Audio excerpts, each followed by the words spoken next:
Somera ibyahishuri 5 dusoreze rimwe kuko tugomba gusoma ibyanditswe byinshi kugira ngo wumve impamvu tugomba kujya kwigaburo cyangwa tugomba kwegera ameza. Ibyahishuri 5 umurongo wa mbere. Umwana w'intama n'igitabo cyafatanijwe ibimenyetso 7. Yego. Mbona yicaye kuri ya ntebe igitabo yego mu kuboko kw'iburyo cyanditswe imbere n'inyuma kandi gifatanishijwe ibimenyetso 7 by'ubushishi. Yego. Mbona marayika ukomeye abaririza n'ijwi rirenga ati ninde ukwiriye kubumbura kiriya gitabo no kumena ibimenyetso bigifatanije. ntihagire uwo mu ijuru cyangwa mu isi cyangwa uw'ikuzimu yego ubasha kubumbura icyo gitabo cyangwa kukireba. Yego. nuko nizwa cyane n'ubwo hatabonetse ukwiriye kubumbura icyo gitabo abe no kukireba. umwe muri ba bakuru arambwira ati wirira dore intebe yo mu muryango wa Yuda n'igiti cya Dawidi aranesheje. Yego. ngo abumbure igitabo amene ibimenyetso 7 bigifatanije. Yego. nuko mbona hagati ya ntebe yego na bya bizima 4 no hagati y'abakuru umwana w'intama uhagaze usa n'uwatambwe. Yego. afite amahembe 7 yego n'amaso 7 yego ayo niyo myuka 7 y'Imana itumwa kujya muri isi yose. kubera Imana amashyi kugira ngo twabumva Bibiliya zacu hanyuma tukaganira ku magambo makeya tukegera ameza y'Imana. Haleluya. Reka turambura amaboko duhe Imana icyubahiro.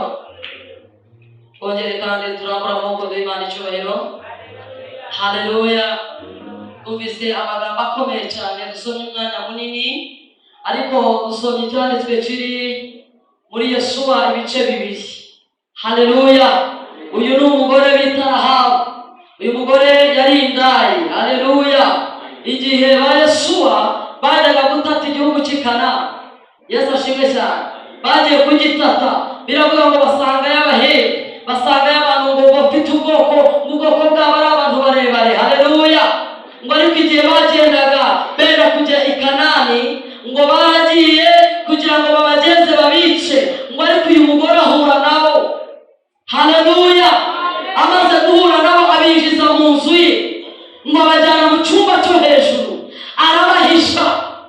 Haleluya. arangije baza kubashaka, akomeza ababwira ngo mujye gushakira ahandi, hano ntabahari. bakababwiraga aba bagabo twababonye binjira, ese bari hehe? ariko barababwira ngo ntabahari, mujye gushakira ku wundi musozi. barasifiwe. Haleluya. igihe kiragera ngo aza kubahishura, abonye babahigaga baciye, ngo aje arababwira ngo muraciye, ariko twumvise amateka yuko Imana yanyu yabakuye mu gihugu cya Egiputa. ndabizi neza iki gihugu Imana izakibaha kuko yarakibasezeranije, ariko nagira ngo mundahire ko nimumara gufata igihugu, haleluya, mutazanyica mukica n'umuryango wawe. ariko ngo baramubwira ngo mva, ntabwo tuzakwica, umunsi Uwiteka azaduha igihugu ntabwo tuzabikora, ariko ikizatuma tukumenya nuko uzafata akagozi gatukura. Imana icyubahiro. Haleluya. ibi byasobanuraga Kristo, bivuga ngo amaraso ya Kristo ahageze, ahatari ubuzima haboneka ubuzima. nta kindi cyari gukiza Rahabu. baramubwiye ngo zirika akagozi ku ngomanizo z'ibirya, ngo twebwe nituhanyura tuzaba twigendera, tuzaba tuje kurimura igihugu, ariko nitubona akagozi gatukura uwo muryango tuzahita. duhe Imana icyubahiro. Haleluya. ibi byasobanuraga Kristo wabambwe. Yesu ashimwe. Yesu yarataraza, ariko mbere y'uko aza iki gitekerezo cyari mu mutima w'Imana. duhe Imana icyubahiro. Haleluya. twongera tubabura amaboko. Haleluya.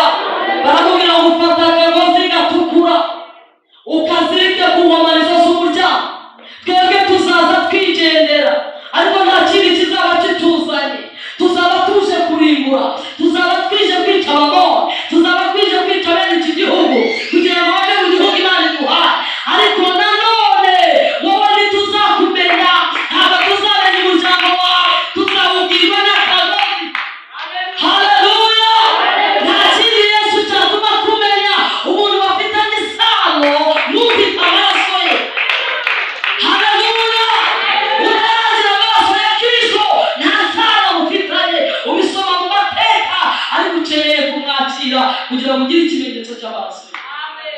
Imana icyubahiro. Haleluya. Aho ngo aragenda afata ku kagozi. Ibi bintu byarabaye. Haleluya. Mu gihe barimo bagenda, Imana yabagabije igihugu ngo baza kugera ku muryango. Uwo muryango bawugezeho basanga ka kagozi, ariko bari bamubwiye ngo so na nyoko ndetse n'abavandimwe bawe uzabashyire mu nzu iriho ako kagozi kugira ngo bashobore gukira. Uzasohoka tuzamurimbura, uzasohoka azapfa. Bivuga ngo udafite amaraso uzarimbuka. Haleluya. Udafite isano na Yesu ry'urupfu rwe ry'amaraso ye uyemera ariko atari mu buzima bwawe uzajya gahino. Icyo bivuga. Haleluya. Bivuze gakagozi gatukura niko kabacunguraga. Haleluya. Niko kagaragazaga umuryango cyangwa inzu ifitanye isano n'Imana. Imana icyubahiro. Ariko byahanuraga Kristo uzaza. Tumicyubahiro. Haleluya. Kongera turamure amaboko. Haleluya. Kongera kandi haleluya. Twamusomye mu Kuva. Ibi nanone marayika Mose yavuganye n'ubwoko bwe bari muri Egiputa igihe yatezaga ibyago. Haleluya. Mose yateje ibyago byinshi abiteza muri Egiputa, ariko Imana inangira umutima wa Farawo. Haleluya. Imana yamubwira ngo igihe kiraje ngiye kwica abana b'imfura bo mu gihugu cya Farawo kugira ngo Farawo arusheho kumva. Ariko Imana iramubwira ngo rero amazu y'Abisiraheli, Imana icyubahiro. Haleluya. Bivuga ngo umujinya w'Imana ntureba abafite amaraso ya Kristo, ahubwo ureba abataramenya icyo kimenyetso. Imana icyubahiro. Haleluya. Uburakari bwo buzamanukira isi, buzamanukira umuntu udafite amaraso, ariko uwemera amaraso. Haleluya. Uwo ni uzarokoka, uwo ni wasezeranije ubugingo, uwo ni uzakira urupfu rw'iteka, uwo ni uzabana n'Imana. Ariko wayikomera amashyi y'abikunda. Haleluya. Mose aragenda abwira amazu y'Abisiraheli yose, arayabwira ngo mwumve, mufate umwana w'intama, mufate umwana w'ihene, nimurangiza mumubahe, mwumve uko Uwiteka avuga, amaraso ye muyasige ku nkomanizo, kuko imurimbuza baraje. Nagira ngo mvugane n'ubuzima bwawe, isano ry'amaraso dufitanye na Yesu ntibikuka, ntibihinduka, ntawe urikuraho. Amaraso ye ni umuhuza wacu n'Imana. Imana icyubahiro. Haleluya. Amaraso ye arahagije guhinduka umwana we. Amaraso ye aduhesha kwinjira mu bwami. Amaraso ye adukuraho ibyaha twakoze. Amaraso ye asibanganya amateka ya kera. Amaraso ye atuzana imbere adukura inyuma. Amaraso ye aduhindura ubwoko. Amaraso ye, haleluya, aduhindura abo tugomba kubaho. Bica inyamaswa babaga umwana w'intama, amaraso yasiga ku nkomanizo. Igihe kiragera cyo kwica abana b'imfura. Haleluya. Bari ku murimbuzi ufite inkota mu kiganza, yaragendaga buri burya akabanza kwitegereza. Haleluya. Umuntu afite amaraso ntabwo aribuka.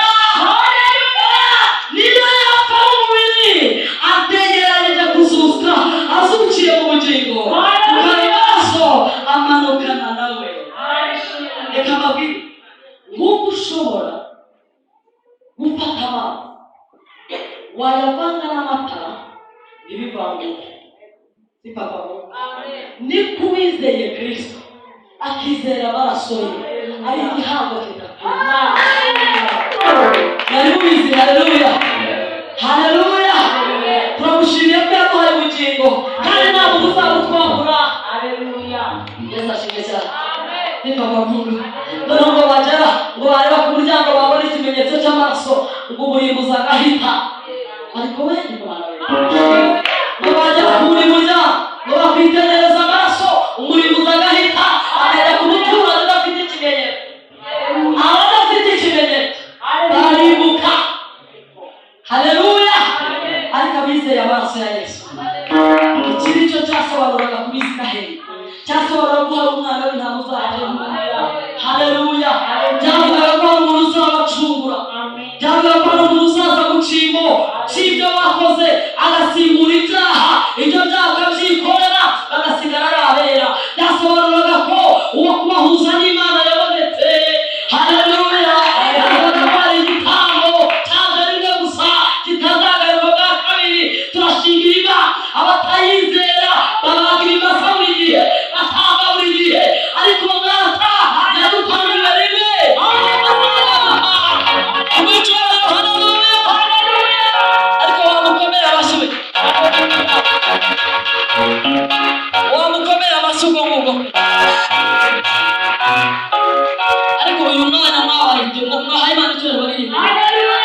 mbona kuvuga mugacabukira uko numva ndimo ngenda nguruka.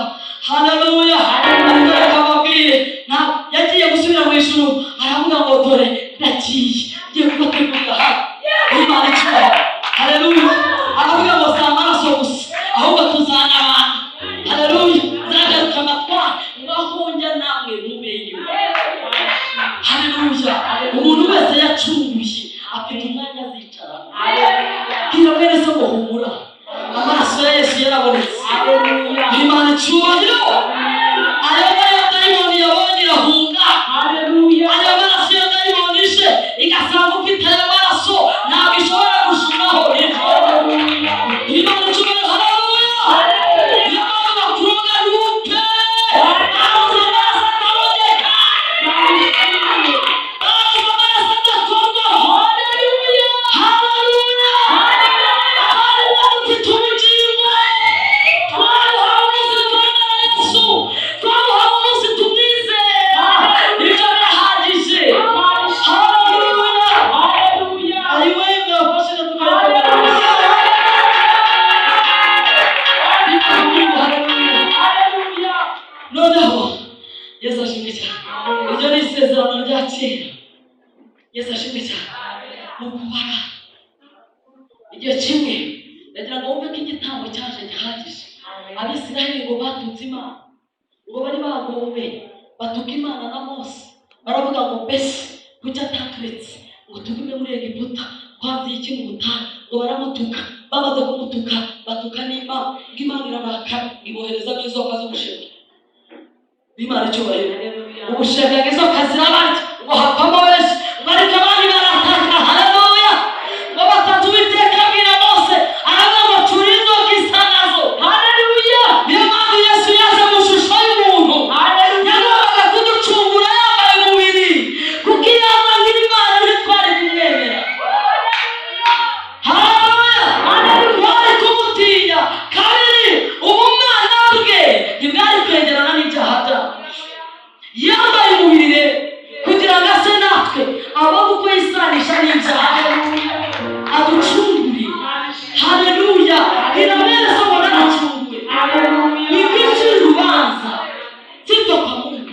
Yesu yarakwejeje aravuga ngo cura inzoka isa nazo. ngo Mose acura inzoka. Haleluya. ngo Imana iramubwira ngo yimanike ku giti. byasobanuraga Yesu watange. byasobanuraga Yesu uzaza. byasobanuraga Yesu watange ku giti. Haleluya. Yesu niwe banze ryo kwizera kandi niwe mucunguzi wacu. ibyo tubikesha amaraso ye, tubikesha urupfu rwo ku musaraba. Haleluya. Bwana asifiwe. Haleluya. Mose acura inzoka, amaze kuyicuranga yimanika ku giti. byasobanuraga Yesu uzaza. ndagira ngo mbwire. Haleluya. Haleluya. kwa Yesuwa ngo bamanitse akagozi kwa Mose muri Egiputa, babaga umwana w'intama. bivuga ngo Yesu bazamutanyura, bazamukubita inkoni habe inyama. nicyo bivuga ngo baga umwana w'intama. bivuze ngo umwana w'intama watamwe ni nawe uzaza agapfira abari mu isi, akaba igitambo cy'ibyaha byabo. sipfa kwa Mungu. aravuga ngo umanike inzoka uyimanike ku giti. byasobanuraga Yesu uzaza agapfa kandi akabanga ku giti hejuru. Haleluya. Yesu ashimwe cyane. ariko tuvuye mu isezerano rya kera, reka tuze mu isezerano rishya. Imana icyubahiro. Haleluya. igihe kimwe Yohana umwigishwa baramufashe ngo baramujugunya. Haleluya. ngo bamujugunya mu kigo Patimo ahategerwa n'abantu, ariko kuko yaramumenye, kuko yamuvugaga ngo ajya mu iyerekwa, ngo arahishurirwa, ngo abone yicaye kuri iyo ntebe, umwuka umujyana mu ijuru, ari ibikorerwa mu ijuru. Haleluya. aravuga ngo aragiye kubona ngo mbone yicaye kuri iyo ntebe, ngo numva ijwi ritangaza, ngo ariko habura n'umwe. wagiye kubona abona umwana w'intama ngo amanitse amaboko areba. Haleluya.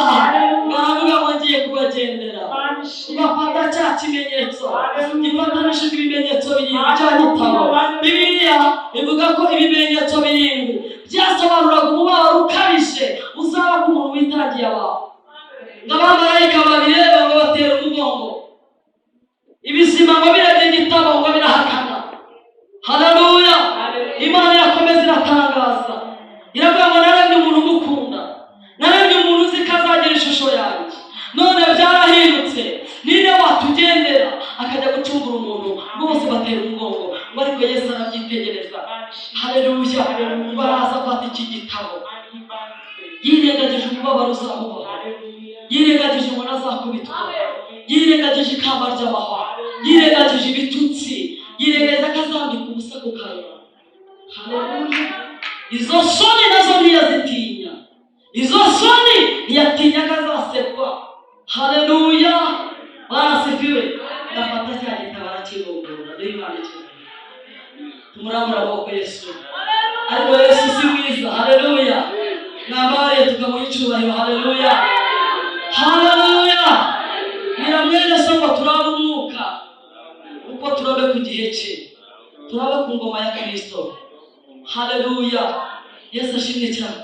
Abakera bashakaga inuma n'intungura kugira ngo bakurweho ibyaha by'abakoze, ariko twebwe kuko turi abana tubiheshejwe n'amaraso ntidutinya kuza imbere y'Imana, ahubwo turatinyuka.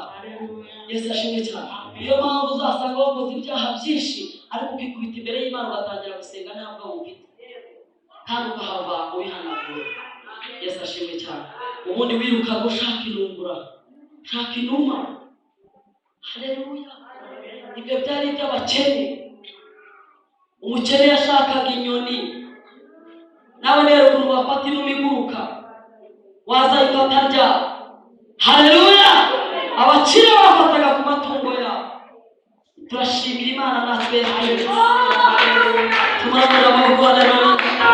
Iyo dusaba inyamaswa bari gupfa tutababariwe ibyaha, kuko inuma ntiwayifata iragucika.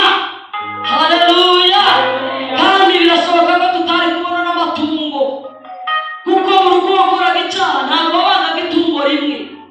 Buri cyaha cyagiraga igitambo cyacyo, ariko Yesu aravuga ngo byose birarangiye. Ariko bayivuze cyane harakiba. Nawe tekereza ibyaha wakoze, reba ibyo ugenda unyuramo bikwituye, umbwira igitambo bari kuzagikura. Turabura amaboko y'Imana yacu. Haleluya! Yesu ashimwe cyane. Haleluya! Ariko muri Matayo isezerano rirasohora. Imana ireba umwari bita Mariya, aravuka. Yesu ashimwe cyane. Aza mu nda ye, Mariya tubyarira umucunguzi. Imana yacu icyubahiro. Igihe kiragera, Yesu akora icyamuzanye. Aravuga ngo abavandimwe, igihe yabacikaga, ngo yarabacitse, yigira mu iteraniro. Haleluya! Ngo baramushaka baramubura, ngo ise na nyina, ngo bageze imbere baramubura, ngo bagarutse ngo bamusanga mu rusengero, ngo batuma protokole, baravuga ngo ngende utubwirire uriya Yesu, mubwire ngo nyoko na bene se bageze gute baramushaka. Ngo yumvise ayo makuru baramubwira ngo mama ninde, bene data ari bana, abo bashaka ari bana. Haleluya! Aravuga ngo bene data ni ababonye, ba mama ni ababonye. Haleluya! Yavugaga ikirere, yavugaga ko isano ry'umubiri riraparikaho. Icyo yasobanura, bari bafitanye isano ku mubiri, ariko Yesu yashakaga bafitanye isano ry'amaraso.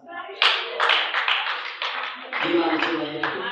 Buriya yazaga mu nzu mu rusengero ashaka uwo bafitanye isano ry'amaraso. Sifa kwa Mungu. Yesu ashimwe cyane. Niyo mpamvu umuntu wese azabazwa ibye, umuntu wese azatwara ubukwe. Haleluya! Igihe kiragera aramupira, ajya ku musaraba, ariya kwihaka. Yesu ashimwe cyane. Komere Imana amashyi. None ugiye kumfasha gusoma ijambo ry'Imana, hanyuma twinjire muri gahunda y'ubuzima. Kuguruka gusomera Abakorinto ba mbere 11:23 ndetse kwa 23. Irukanka cyane. Nyuma protokole barabafasha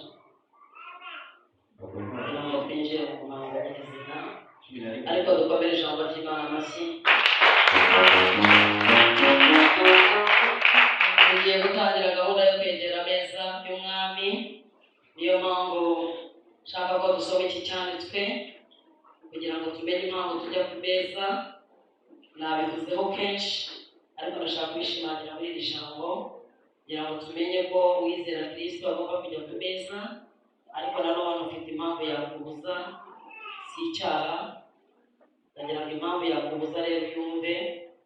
Niba uba wemerewe n'umutima wawe uraza kuza ku meza, ariko ndagira ngo bagushyire akaririmbo tumara gusoma iki cyanditswe, dufate iminota 3 yo gusenga, hanyuma niturangiza twinjire kuri gahunda. 11 Abakorinto 23.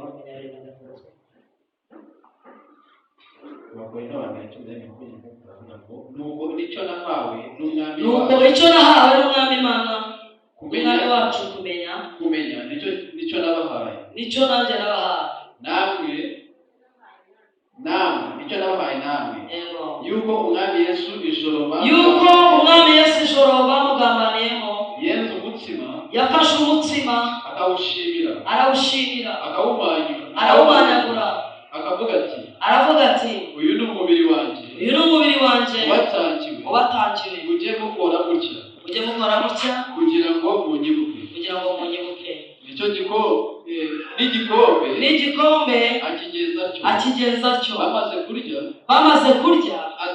ati iki gikombe ni isezerano rishya ryo mu maraso yanjye mujye mukora gutya uko muzajya munyweraho kugira ngo munyibuke. Uko muzajya murya uwo mutsima mukanywera no kuri icyo gikombe muzamwerekana urupfu rw'umwami Yesu kugeza aho azazira. Yego, nicyo gituma umuntu wese haritonderwa uwumve cyane. Nicyo gituma umuntu wese uzarya umutsima w'umwami wacu cyangwa uzanywera ku gikombe cye uko bidakwiriye azagirwaho n'urubanza rwo gucumura ku mubiri n'amaraso by'umwami. Nta muntu ucumura ku maraso no ku mubiri w'umwami. Nuko umuntu yisuzume abone kurya kuri uwo mutsima no kunywera kuri icyo gikombe.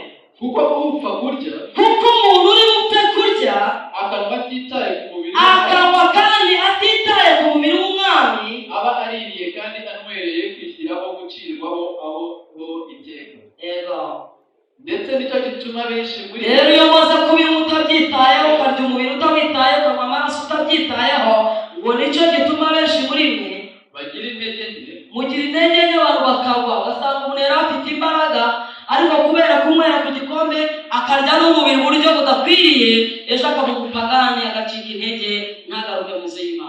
Abandi bakarwaragura, abandi mukahora murwaye buri kwezi, indwara ikavaho hazindi. Kenshi biterwa no kurya no kunywa amaraso y'umwami mu buryo budakwiriye. Abandi bakaba basinziriye, abandi murasinzira, ntumenyererwa, muzi n'icyo gukora kandi wicaye. Ariko twakwisuzuma ntitwagibwaho n'urubanza. Mbere Imana amashyi. Ariko twakwisuzuma ntabwo twagibwaho n'iki. Dufite rero umwanya uhagije wo kwitekereza, haleluya, wo kwiyumva. Umuntu niwe wimenya, umwuka wera akagufasha kwihishurirwa, haleluya. Hari ibyo ukora bitazwi n'abantu, ariko mu mutima birimo.